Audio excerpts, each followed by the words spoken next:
Nggak ada rasa takut, saya kaget waktu itu. Akhirnya keluar lah, kalau bahasa Jawa Timur misuh ya. Aku misuh, jancuk.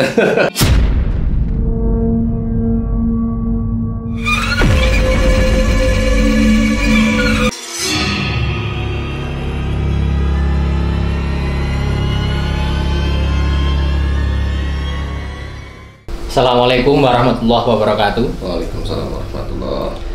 Selamat malam sahabat-sahabat CMO. Saya hari ini menggantikan Mas Bagus untuk sementara waktu karena Mas Bagusnya berhalangan. Ini ada permintaan dari teman-teman. Langsung saja. Sejak kapan Mas Rudi mempelajari hal-hal kebatinan, dan ada nggak pengalaman yang sulit dilupakan ketika mempelajari hal-hal kebatinan? Oke. Ini kali pertama ya saya diwawancari oleh seorang dukun. Kinarang brojol bayi. Sejak kapan pertanyaannya? Sejak saya duduk di kelas 2 SMP. Sejak saya duduk di kelas 2 SMP, saya sudah berdekatan dengan hal-hal yang sifatnya supranatural ya. Namun untuk pengalaman apa yang paling Yang paling sulit untuk dilupakan? Sulit saya lupakan gitu, atau yang horor gitu? Iya, maksud saya yang itu. Sebenarnya banyak ya, dari pengalaman yang kalau dibilang horor itu banyak lah ya. Namun yang susah saya lupakan sampai sekarang itu salah satu saja yang saya ceritakan ya, karena mungkin tidak boleh yang lain saya ceritakan. Justru yang satu ini yang sampai detik ini saya pun masih cari jawaban gitu.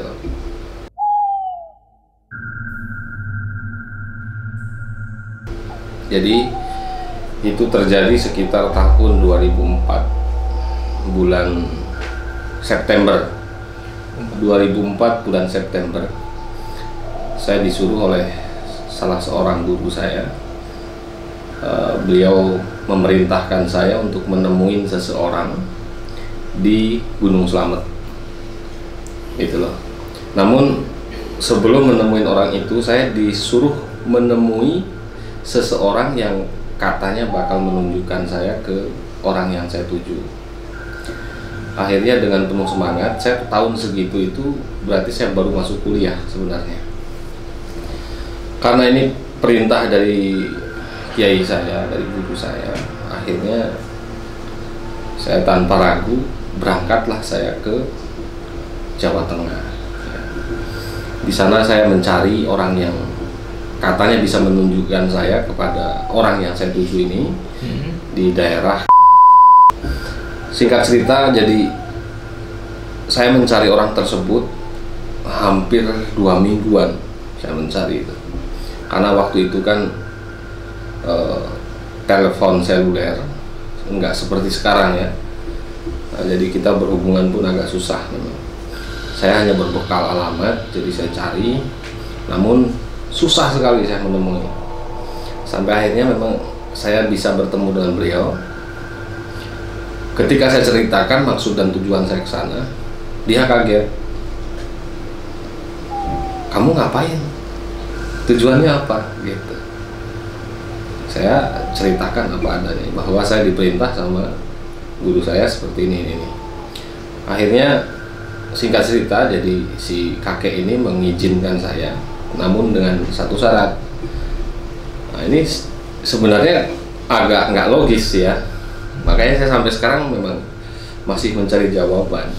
Dari awal saya ketemu sama kakek ini, saya nggak mau sebut namanya ya, mudah-mudahan beliau masih hidup sampai sekarang. Jadi persyaratannya pun ini agak kurang masuk di akal. Contoh waktu itu pertama kali saya menghadap, dia sanggupin, akhirnya dia sanggupin, lalu saya diperintahkan untuk mencari seekor kucing yang kucing ini mulus, tidak ada warna lain, boleh warna hitam ataupun putih, tapi tidak ada warna lain, dengan cara ditebus dengan jasa saya. Jadi saya harus mencari kucing itu dari seseorang yang mempunyai kucing dan saya tebus, saya bayar dengan jasa saya. Akhirnya kalau memang itu syarat gitu loh, akhirnya saya mau nggak mau kan harus saya lakukan. Akhirnya saya lakukan. Saya waktu itu dengan berpikir keras bagaimana saya mendapatkan kucing yang kucing ini punya tuan gitu loh, bukan kucing liar. Dengan cara saya menembus kucing itu dengan jasa saya. Akhirnya singkat cerita saya ketemu dengan salah seorang haji yang dia mempunyai usaha di sana itu, kalau nggak salah ya gula aren sama ini deh cengkeh. Akhirnya saya nyampaikan kepada beliau bahwa saya punya tujuan, lalu saya diperintahkan seperti ini. Kiranya Pak Haji mau memberikan kucing kepada saya dan saya bayar dengan jasa saya, gitu. Akhirnya beliau mengizinkan saya untuk melakukan itu, gitu. Akhirnya saya ikut bekerja di kebunnya, dapat 3 harian mungkin, ya 3 hari kalau salah. Beliau ini akhirnya kan kayaknya kasihan kalau saya dipanggil, Mas, sok monggo kalau mau kucing saya ini kucing kesayangan dari cucu saya, kayak gitu. Saya sudah nyampaikan, katanya boleh. Wah, akhirnya saya senang. Saya mengucapkan banyak terima kasih sama beliau. Terus saya menghadap ke kakek yang memerintahkan saya tadi. Ketika saya membawa kucing ini, saya membawa kucing ini sekitar jam 8 malam ke rumahnya. Lalu saya disuruh mandi sama beliau ya. Akhirnya saya mandi, saya pun suruh pakai wangian. Lalu saya pergi ke kaki selamat, diantar. Beliau bilang ke saya begini, selama perjalanan saya antar ini jangan nengok ke belakang, ikutin langkah saya tadi. Akhirnya saya tanpa ragu saya ikutin terus, kurang lebih ya sekitar dari kaki itu sekitar 2 jam beliau nganterin saya naik ya, tapi nggak sampai atas sih. Akhirnya dia berhenti ke saya, berhenti lalu menghadap ke saya. Dia bilang begini, Mas Uli, saya cuma bisa ngantar sampai di sini. Saya sambil bawa kucing waktu itu. Nah, Mas Uli tinggal jalan lurus ke depan, bawa kucing ini. Nanti kalau sudah bertemu dengan salah satu pohon, yang pohon itu dibalut sama kain putih, lepaskan kucing itu, ikutin kucing itu kemana pergi. Akhirnya ya saya ikutin, cuman tetap beliau bilang jangan noleh ke belakang. Akhirnya saya tidak tahu beliau ini langsung turun atau tidak gitu. Akhirnya saya jalan terus, makin lama saya rasa sekitar 1 jaman saya meninggalkan beliau ini. Saya hanya berbekal senter waktu itu ya, senter baterai gitu. Saya jalan terus tanpa ragu, sekitar 1 jaman itu mulai itu banyak yang nggak masuk akal ya. Contoh, tiba-tiba saya mendengar suara perempuan menjerit, itu yang paling jelas di telinga saya. Terus ada orang laki-laki tapi suaranya ngebas, dia tertawa, nggak ada yang bicara, yang satu ngejerit, satu ketawa kan. Saya jalan terus karena memang tujuan saya hanya melakukan perintah dari guru. Akhirnya ya sudah, saya jalan terus sampai sekitar 15 menitan lebih lah dari kejadian saya mendengar orang laki-laki ketawa kencang tadi itu. Ada perempuan di pohon itu, saya tahu itu jin sebenarnya, cuman saya kaget kan. Dia tiba-tiba di pohon itu tiba-tiba begini nih, ke bawah. Nah, sosok perempuan itu ada di sini nih. Dengan raut wajah yang tidak jelas. Saya senter kan tembus senter ini, tapi fisiknya masih ngebentuk gitu. dia ketawa cekikikan. Karena saya kaget, nggak ada rasa takut, saya kaget waktu itu. Akhirnya keluar lah, kalau bahasa Jawa Timur misuh ya. Aku misuh, jancuk. Akhirnya saya ambil batu, saya lemparin dia. Saya lemparin, ngilang, pohon begini lagi, saya jalan lagi. Mungkin sekitar 1 jam setelah itu ya, saya senterin, wah ini pohonnya nih. Ini pohonnya dibalut sama kain kan, seperti yang diceritakan kakek tadi. Akhirnya saya dengan berusaha meyakinkan diri, bismillah, saya lepaslah kucing. Saya lepas, langsung saya ikutin dia, si kucing. Awalnya si kucing ini kayak bengong, nggak mau pergi-pergi. Waduh, kalau dia nggak pergi gimana? Tapi akhirnya dia pergi. Dia pergi ke semak-semak, saya ikutin terus, saya ikutin. Sampai saya kehilangan jejak kucing itu ngilang. Wah, kucing kemana? Wah, gagal saya, pikiran saya begitu. Waduh, saya gagal. Pas saya begini, nyari-nyari kucing. Nah, di situ saya melihat beberapa rumah, seingat saya ada 5 lah rumah. Tapi salah satu rumah itu paling besar. Ada yang paling besar. Rumahnya itu dari bambu, sebagian dari papan. Oh ya. Nah, saya waktu itu seperti terkena gendam mungkin ya, atau apalah, nggak tahu. Tapi seingat saya, begitu saya begini, saya ngelihat ada cahaya-cahaya lampu itu, lampu apa yang dari publik. Nah, ada cahaya, saya mendekat. Begitu saya mendekat, ada kakek-kakek nih di depan rumah yang paling besar itu. Dia melihat ke saya begitu. Terus saya dekatin, dia bertanya sama saya, ada apa nyari saya, dengan berbahasa Jawa. Nah, ini saya sampaikan, saya diperintah begini. Ya wes, monggo. Intinya saya dipersilahkan masuk ke pendopo itu. Waktu saya masuk di situ, beliau itu melihat saya seperti apa ya, seperti sangat teliti lah. Dari ujung kepala sampai ujung kaki beliau lihatin. Menyelidiki. Terus belum ada obrolan apa-apa, dia manggil orang di sana yang datang ke dia itu pakaiannya persis semua. Jadi kakek-kakek ini pun nggak pakai baju, ininya pun pakai apa ya, pakai celana hitam ininya tuh, nggak sampai bawah, tapi di bawahnya dengkul tuh. Ininya kayak jarit tuh. Jarit. Tapi beliau nggak pakai udeng ya. Udeng nggak ada. Cuman rambutnya ini udah sebagian putih, jenggot panjang. Namun yang datang pas beliau panggil itu orang yang datang itu memang pakai jarit juga, pakai baju tapi nggak dikancing, nggak ada kancingnya tuh. Terus dia pakai kayak belangkon gitu. Udeng, ya, kayak udang gitu. Bisik-bisik, ya, saya nggak tahu apa. Terus yang tadi diperintahkan itu pergi, baru dia mulai bertanya-tanya ke saya. Saya nggak menceritakan ya tentang obrolan saya sama beliau. Nggak lama kemudian si bapak-bapak tadi, usia 30-an lah, itu datang lagi bawa sesuguhan. Saya tuh seingat saya di situ disuguhin sama singkong rebus. Singkong rebus diwadahin sama dari apa itu, bambu, anyaman bambu. Anyaman bambu tapi dilapisin sama daun pisang. Terus saya minum pakai semacam batok kelapa lah.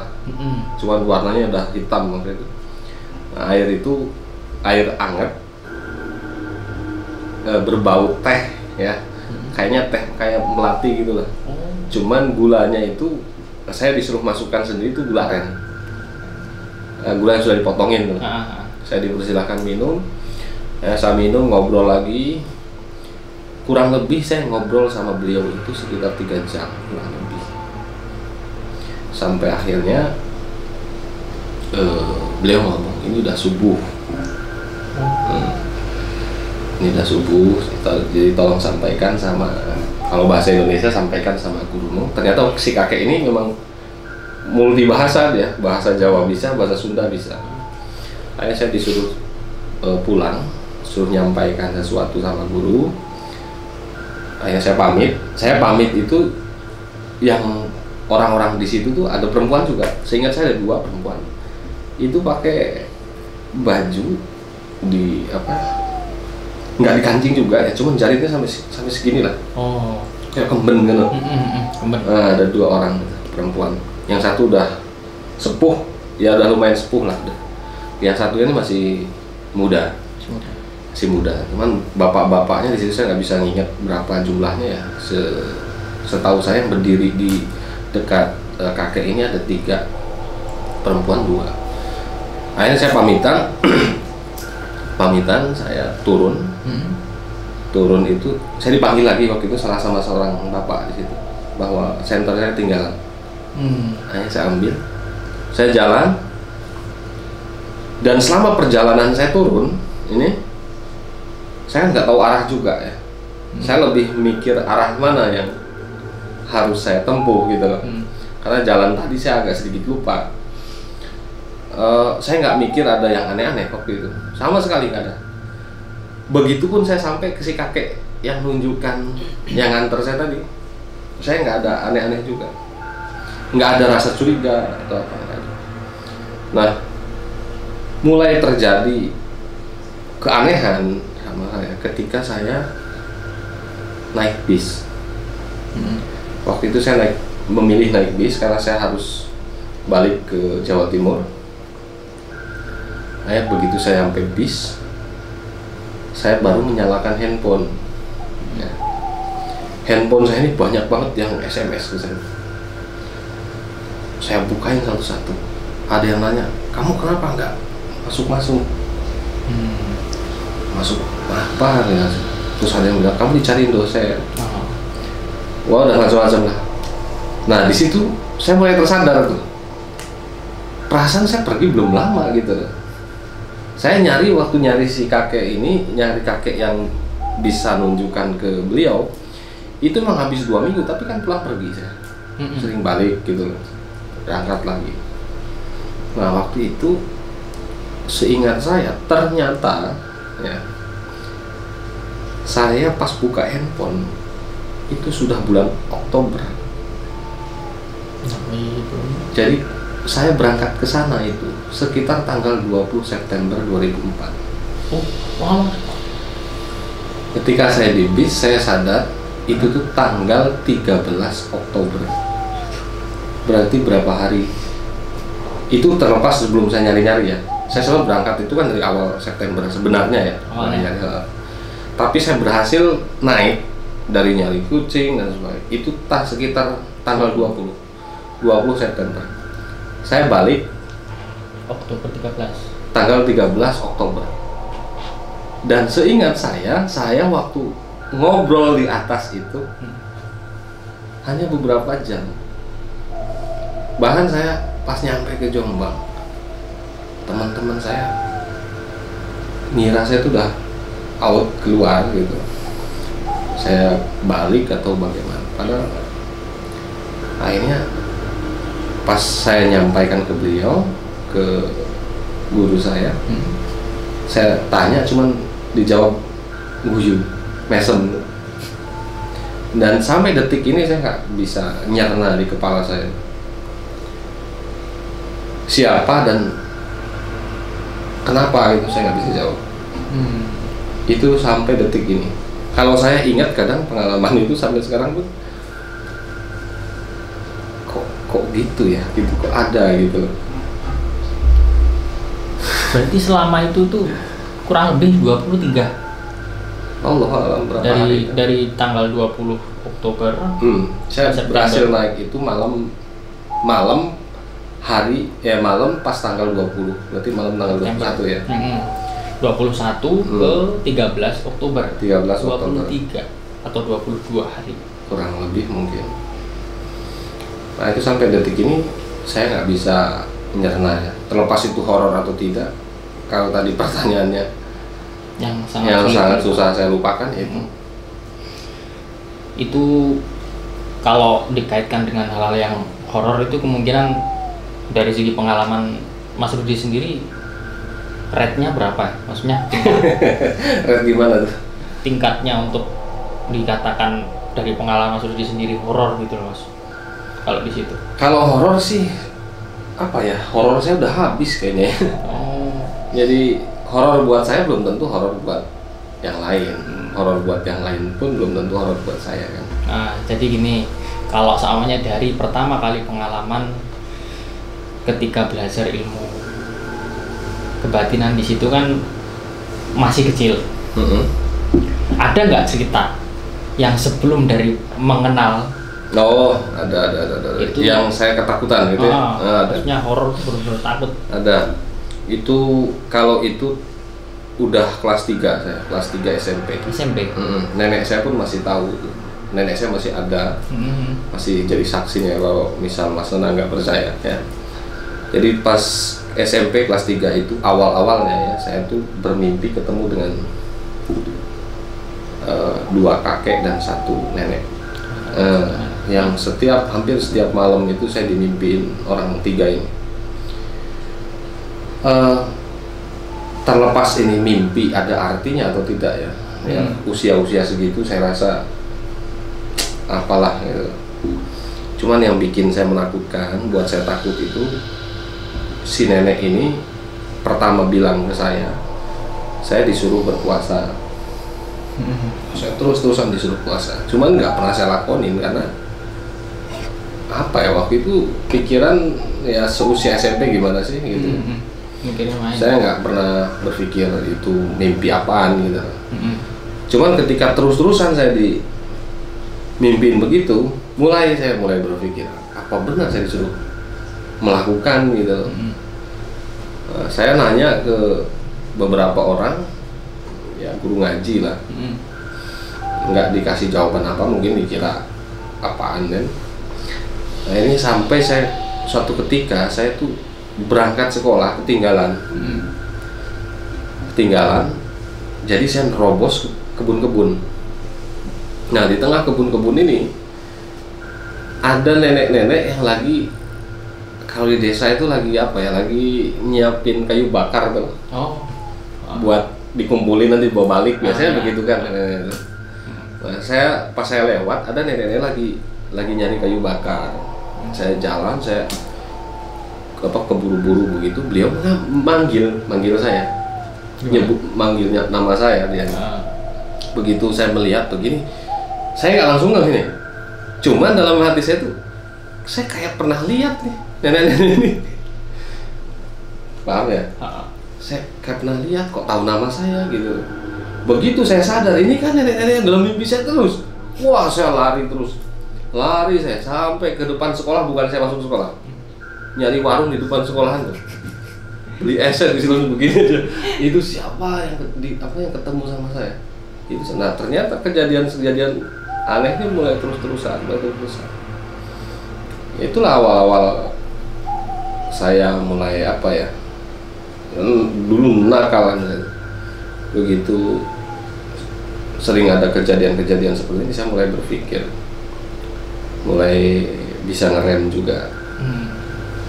Sampai ya endingnya saya dititipin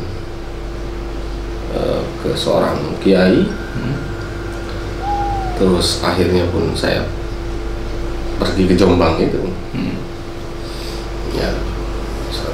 Ya sebenarnya jarak antara saya punya awal pengalaman begitu sama saya pergi ke Jombang 1 tahunan lah jaraknya. Dan selama 1 tahun ini kalau saya ceritakan banyak cerita gitu, tapi nggak semua saya ceritakan lah. Tapi yang jelas awal saya mulai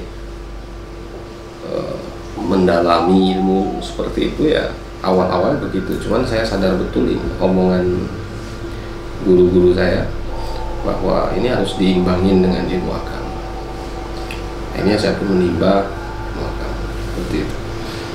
Nah ini kan tadi kan sudah saya tanyakan untuk yang pertama tadi, hal-hal yang tidak bisa dilupakan ketika mempelajari ilmu kebatinan.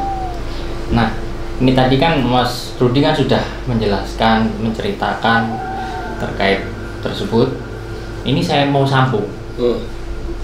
Ketika pas waktu di pesantren, ketika Mas Rudi mulai mempelajari ilmu pondok pesantren, ilmu agama, di situ ada nggak pesan dari seorang guru yang mungkin sampai hari ini tuh tidak bisa dilogiskan, tapi itu benar-benar mengena dari abah guru? Ya banyak. Salah satunya Mas, kira-kira? Salah satunya ketika saya berjanji sama orang tua bahwa saya pengen menjadi laki-laki yang mandiri, yang bisa hidup mandiri lah. Walaupun saya anak tunggal, saya ingin jadi anak yang benar-benar bisa gitu. Cuman saya udah hampir putus asa waktu itu. Jadi saya minta ke orang tua, memang saya dibiayain sampai SMA. Kuliah kalau saya nggak butuh-butuh banget, saya berusaha untuk tidak gitu, mendapatkan kiriman, karena saya sadar betul, saya tahu lah bahwa usia-usia SMA itu usia-usia kuliah itu bukan usia-usia kita selalu menunggu disuapin sama orang tua gitu ya. Akhirnya saya setelah berjanji begitu, saya udah berusaha, wah kerasa itu. Sampai akhirnya saya putus asa, saya menghadap ke salah seorang kiai saya pamitan, dan guru saya waktu itu baru selesai mandi, mau sholat asar. Beliau masih handukan, sarungan di sini handuk. Nopole, ada apa? Akhirnya saya sampaikan bahwa saya mau pulang. Beliau marah-marah ke saya nggak boleh pulang waktu itu. Terus ujungnya saya ditanya, kamu sukanya apa? Akhirnya saya bilang, saya sukanya ini saya nggak ceritakan ya. Saya sukanya ini. Akhirnya beliau baca doa, masih posisi saya duduk, beliau berdiri dengan sarungan sini handuk.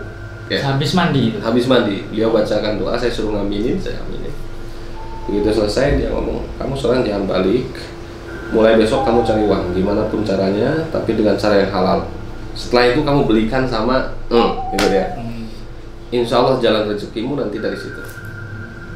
Itu saya masih ingat tahun 2004 awal. Saya soalnya 2003 itu lulus SMA. Berarti sudah posisi waktu di kuliah itu? Udah, karena waktu di kuliah itu biaya besar-besar kan. Oh iya.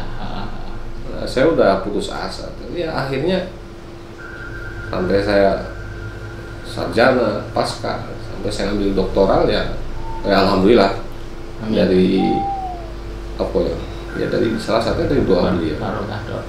Sebenarnya banyak lah, tapi saya rasa cukup itu saja. Ya.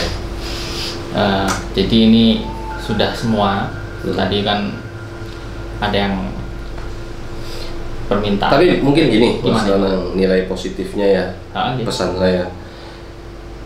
Jadi kita apalagi seorang laki-laki, kita harus bisa mandiri, harus bisa bertanggung jawab.